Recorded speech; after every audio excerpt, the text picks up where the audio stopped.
What happens when a film reveals too much truth about war? Some movies were not propaganda. They were warnings. They showed the wounds beneath the medals. Governments hated them. Studios buried them. Soldiers whispered their names like forbidden stories. These are not fantasies or fiction. These are war films the military tried to hide because they showed what really happened when the cameras should have looked away. Number 15. The Battle of Algiers, 1966. The Battle of Algiers was never meant to be entertainment. It was a warning shot wrapped in realism.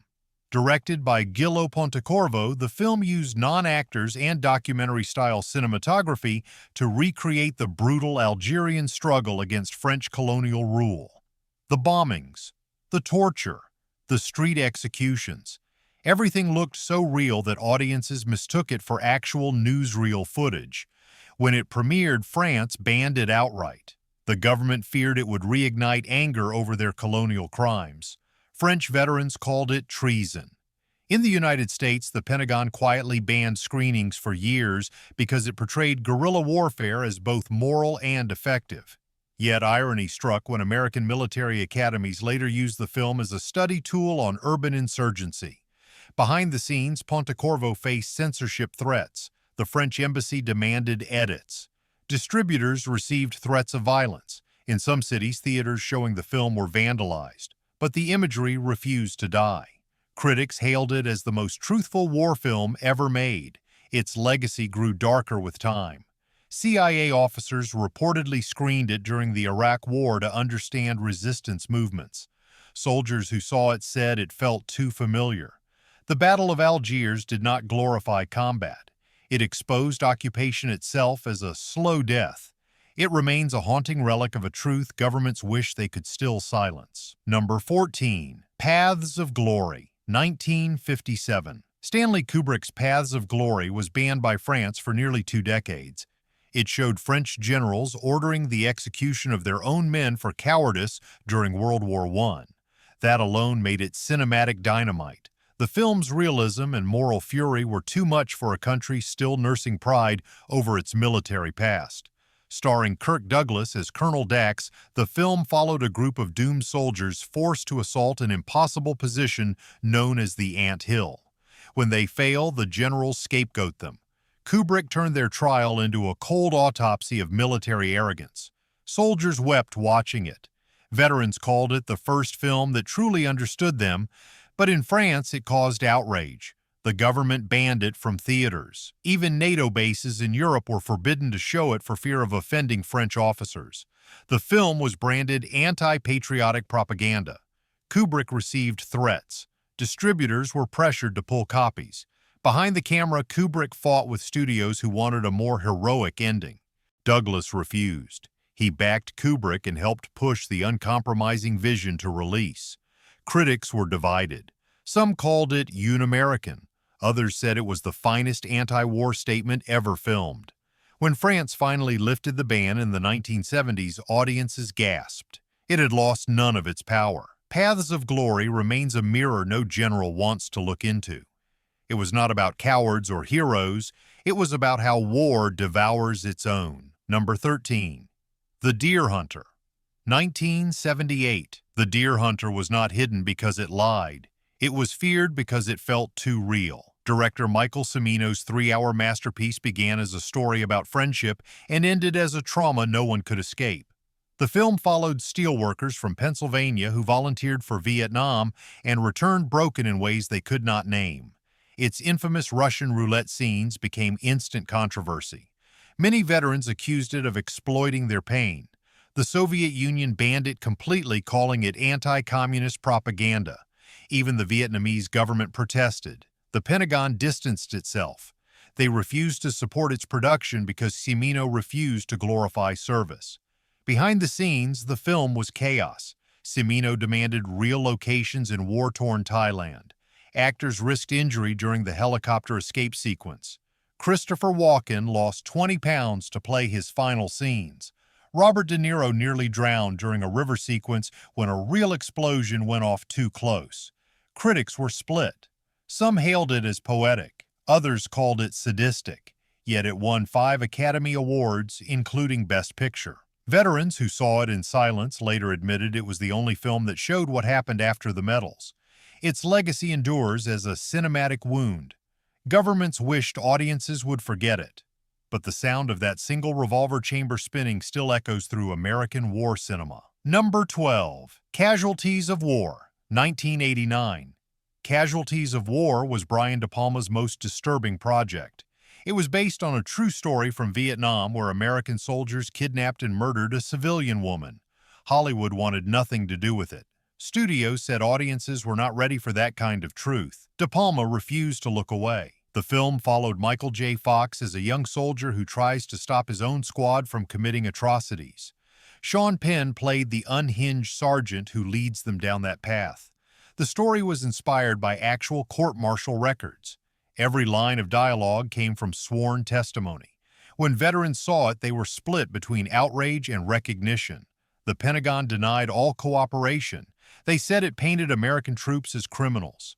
Military advisors who were initially hired left the production. The film was banned from screening at several bases. Critics accused De Palma of exploiting tragedy, but the survivors of the real incident said it was finally the truth on screen. Behind the camera, tension was constant. Penn and Fox clashed. Penn stayed in character between takes, screaming orders. Fox suffered nightmares for months after filming ended. De Palma nearly quit when executives pushed him to soften the ending. He refused. Casualties of War did not make huge profits, but it became required viewing in ethics courses at several military academies years later. It was not about victory. It was about conscience under fire, and that was something the military was not ready to promote. Number 11. Come and See. 1985. Come and See was so powerful that Soviet censors nearly buried it. Directed by Ilya Klimov, it was made to commemorate the 40th anniversary of victory over Nazi Germany. Instead of triumph, it delivered horror. The film followed a young Belarusian boy who joins the partisans and witnesses the annihilation of his village. No film ever captured the collapse of innocence like this one. The camera lingered on faces hollowed by fire and hunger. The sound of screaming horses and distant laughter created a sense of living nightmare. Klimov shot the film with real ammunition. Actors stood inches from explosions. Lead actor Alexei Kravchenko underwent hypnosis therapy afterward to recover from the psychological strain. When Soviet officials first saw it, they panicked. They called it too dark, too unpatriotic. They wanted a story of heroism, not trauma. Klimov refused to cut a single frame. He threatened to withdraw the film entirely rather than lie. Eventually, Moscow released it quietly with no major promotion. Yet the film spread like wildfire through underground screenings. Soldiers said it was the only war film that told the truth. Western critics later called it the most harrowing anti-war statement ever made. Come and See left a scar that never healed. It reminded audiences that war is not glory, but the destruction of everything human. That message was exactly why so many in power wanted it hidden. Number 10. Johnny Got His Gun. 1971. Dalton Trumbo wrote and directed Johnny Got His Gun after being blacklisted during the McCarthy era. He turned his rage into one of the most haunting anti-war stories ever filmed. The story followed a young soldier who loses his arms, legs, and face in World War I, yet remains alive inside his mutilated body. The film was a whisper and a scream. It used flashbacks to show his memories colliding with reality as he tries to communicate through Morse code. When it premiered, audiences fainted. Critics were stunned by its raw isolation. The Pentagon refused to acknowledge it. The film was banned from several American theaters near military bases. In countries under martial law, it was confiscated outright. Studios refused to promote it. Trumbo had to finance most of it himself. Behind the scenes, the film nearly broke the crew. The prosthetics used to create the main character's injuries took hours to apply. The claustrophobic set caused actors to panic. Even editing the film was traumatic for Trumbo, who had lived through decades of political persecution. Years later, Metallica discovered the film and used its footage in their song One, introducing the story to a new generation. Johnny Got His Gun became an underground legend. It showed the silent side of war, the kind that no uniform or medal can ever repair. Number 9. The Killing Fields, 1984. The Killing Fields was not simply a film, it was a confession of silence. When British director Roland Joffé set out to tell the story of the Cambodian genocide under the Khmer Rouge, many governments begged him not to. It was too raw, too political, too close to secrets no one wanted aired. The film followed two journalists, one American and one Cambodian, trapped in a collapsing country where truth itself had become a crime. Based on real events, it told the story of Dith Pran, a Cambodian reporter who survived the labor camps while his American colleague Sidney Schanberg searched for him through guilt and bureaucracy. The film showed the skullfields, the starving children, the blind loyalty that turned citizens into executioners. Audiences were horrified because it did not look like fiction. It looked like newsreel footage from hell. Cambodia banned it immediately. The Vietnamese-backed government labeled it Western propaganda. Thailand, which hosted the filming, nearly expelled the crew after political pressure. The United States government refused to assist the production, fearing diplomatic fallout with Southeast Asia. Joffé received death threats. Crew members were detained for filming in restricted zones. Behind the camera, the shoot was an ordeal. The heat exceeded 100 degrees daily. Actor Hein S. Ngor, who played Dith Pran, was not a professional performer, but a real survivor of the camps. He relived his trauma on camera. Every tear he shed was genuine. He later won an Oscar, but years afterward he was murdered in Los Angeles under mysterious circumstances. Some whispered it was revenge for exposing the truth. The Killing Fields became both a masterpiece and a warning. It reminded the world that genocide does not require monsters, just silence. Military and political figures tried to bury it because it showed what happens when good people obey orders too long. It remains one of the most powerful war films ever made and one that still terrifies diplomats to this day. Number 8. The Thin Red Line, 1998. The Thin Red Line was Terrence Malick's return after 20 years of silence. It was a war film made like poetry, stripped of propaganda and glory. Set during the Battle of Guadalcanal, it portrayed soldiers as fragile ghosts wandering through paradise turned inferno. Veterans recognized the truth immediately. They said it captured the insanity that crept between firefights, the silence between orders. When it was released, the Pentagon bristled. The film showed American officers as lost and often cruel. It questioned authority, religion, and the very nature of heroism. The military refused cooperation with Malick, who demanded realism without interference. He shot in the jungles of the Solomon Islands using natural light and months of improvisation. Studios panicked. They wanted an action film. Malick gave them philosophy wrapped in mud and blood. Behind the scenes, it was chaos. Entire subplots were deleted. Major actors including Adrian Brody and Mickey Rourke found their roles reduced to seconds of screen time. Jim Caviezel spent weeks crawling through swamps covered in real leeches. Sean Penn endured malaria. The set became a mental experiment in endurance. Critics were stunned. Some called it slow, others said it was divine. But the military hated how it stripped away glory, leaving only confusion and beauty. They wanted soldiers to be statues of bravery. Malick made them human. The Thin Red Line went on to earn 7 Oscar nominations, but it was quickly overshadowed by Saving Private Ryan that same year. Yet among veterans and historians, it became the quieter truth. It revealed war as nature's madness consuming men who once believed they were gods.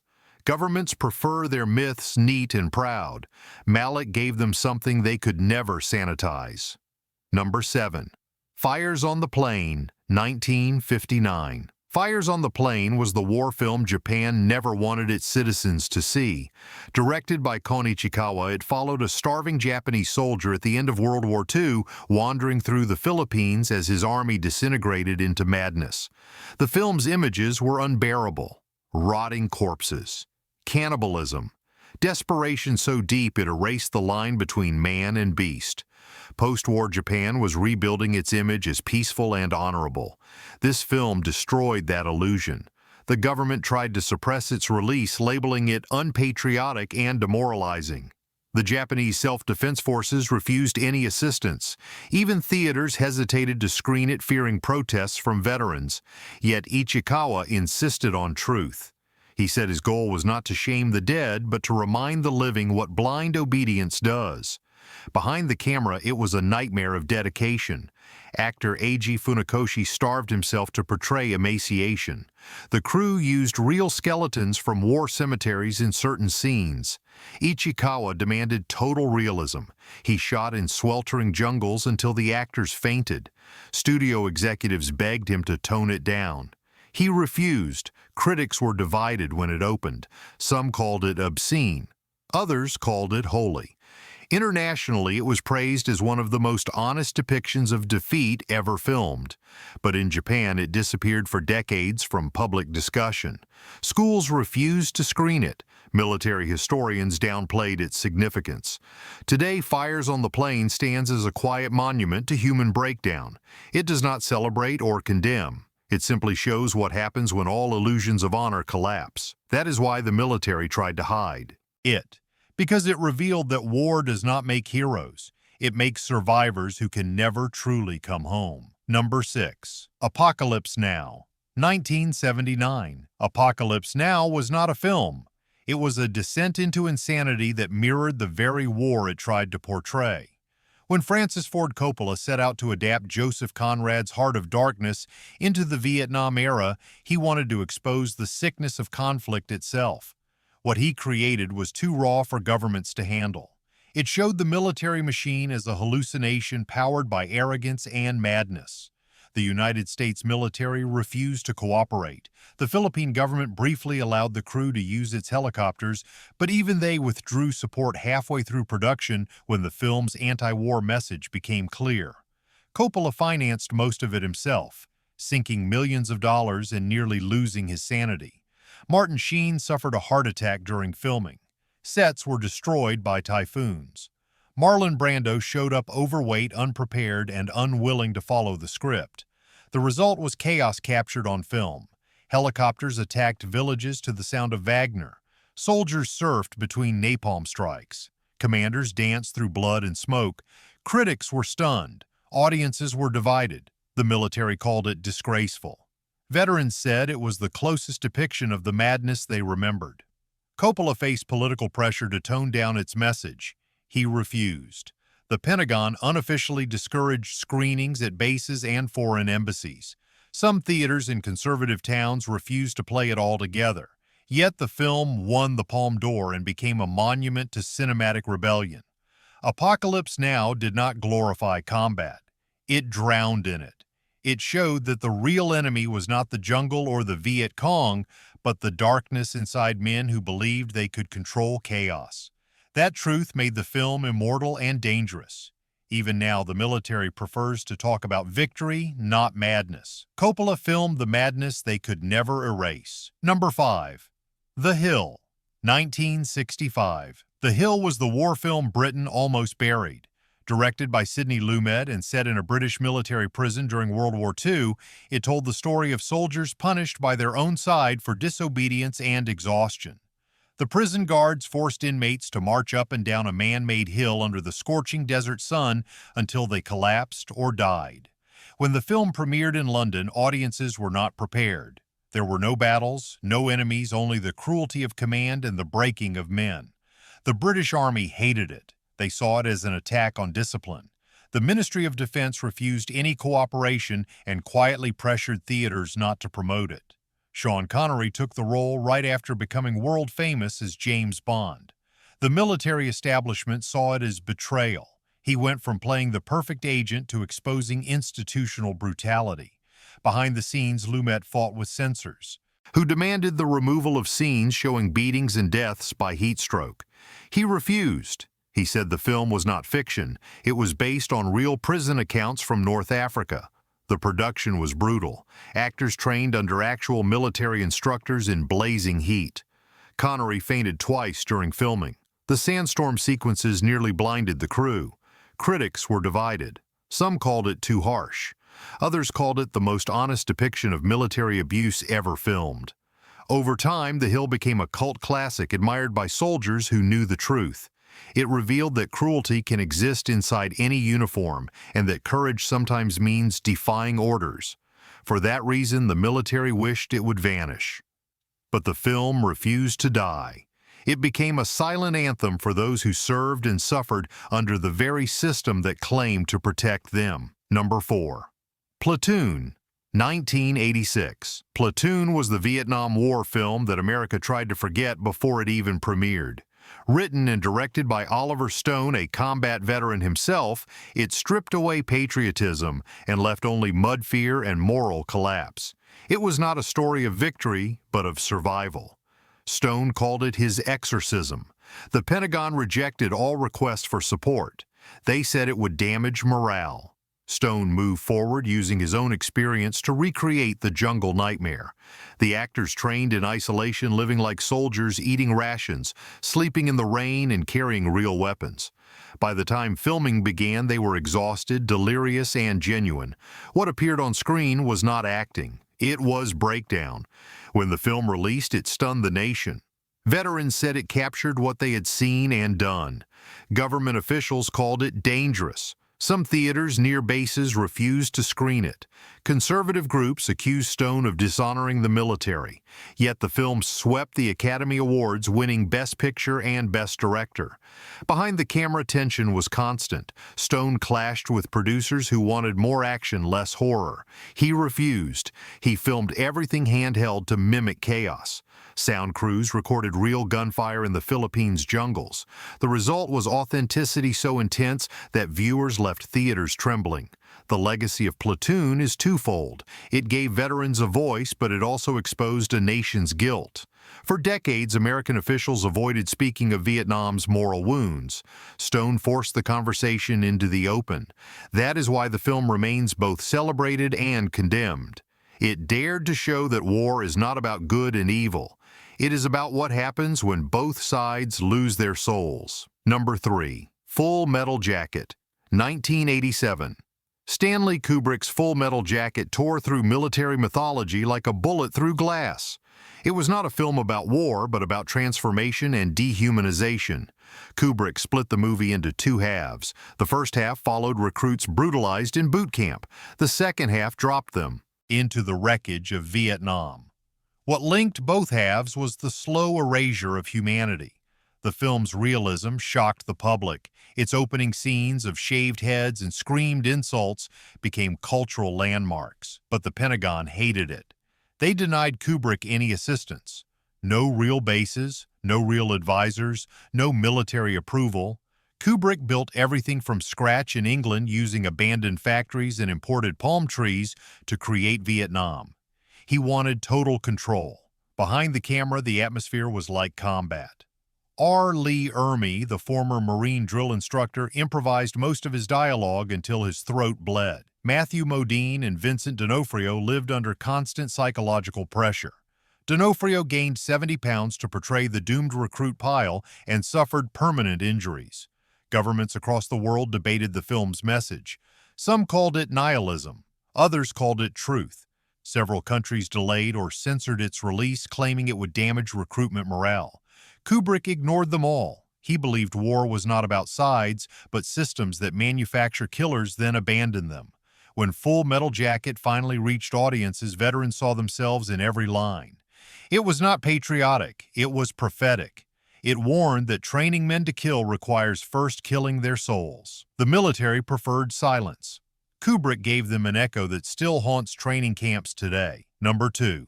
The Bridge on the River Kwai, 1957. David Lean's The Bridge on the River Kwai looked like a grand British war epic, but beneath its surface it was a scathing psychological critique. It told the story of British prisoners of war forced by the Japanese to build a bridge in the Burmese jungle. What made it dangerous was not its depiction of the enemy, but its portrayal of British officers who obeyed their captors so faithfully that they helped them win. When it premiered, officials panicked. The British government feared it humiliated their army. Japan banned it for years, claiming it distorted history. Even the Allied forces were uneasy because it suggested that obedience itself could become treason. The film was based loosely on Pierre Boulle's novel, but Lean pushed the story into moral territory few dared to explore. Behind the camera, the shoot was as punishing as the story. Actors endured scorching heat monsoons and disease. The bridge itself was a full-scale construction that had to be blown up in one take. Crew members risked their lives during the explosion sequence. Alec Guinness argued fiercely with Lean over the character's motivations. He wanted nobility. Lean wanted obsession. The result was a masterpiece that won 7 Academy Awards but remained controversial in military circles. Many officers despised its portrayal of honor twisted into madness. For years, war colleges refused to acknowledge its themes. Only later did historians praise it for exposing how discipline can become self-destruction. The Bridge on the River Kwai endures as one of the few war films that dares to ask the forbidden question. When does loyalty become insanity? That is why the military wanted to hide it, because it forced them to look at the bridge they too had built between duty and blind obedience. Number 1. All Quiet on the Western Front, 1930. All Quiet on the Western Front was the first war film to be banned on 3 continents. Based on Eric Maria Remarque's novel, it followed German soldiers in World War I who marched to glory and return as ghosts. It was released barely a decade after the war ended, and it terrified governments still trying to rebuild their national pride. In Germany, the Nazis stormed the theaters. They released rats and tear gas during screenings, calling it unpatriotic. The film was banned for insulting the honor of the German army. In Italy and Austria, it met the same fate. Even in America, it faced censorship boards that objected to its anti-war message. The United States military banned it from base cinemas for nearly 10 years. Behind the scenes, director Louis Milestone pushed cinema into new territory. He used hundreds of real veterans as extras. He staged massive trench battles using live explosions and early sound recording to amplify chaos. Actors were nearly buried alive during takes. The realism was unbearable. The public reaction was seismic. Veterans sobbed. Politicians raged. Censors tried to destroy every copy. But the truth had already escaped. The film became a symbol of resistance against propaganda. It showed that no side wins in war, only the graveyards do. When it was finally restored decades later, it re-emerged like a ghost that refused to fade. All Quiet on the Western Front remains the foundation of every anti-war film ever made. It proved that truth on screen can be more dangerous than any weapon, and that is exactly why militaries around the world tried to hide it. War films are not just stories. They are warnings carved into light and shadow. Every film here dared to speak when silence was safer. They showed that truth can survive even censorship and fear. Which one shocked you the most? Tell us in the comments. Like, share, and subscribe for more stories they never wanted told.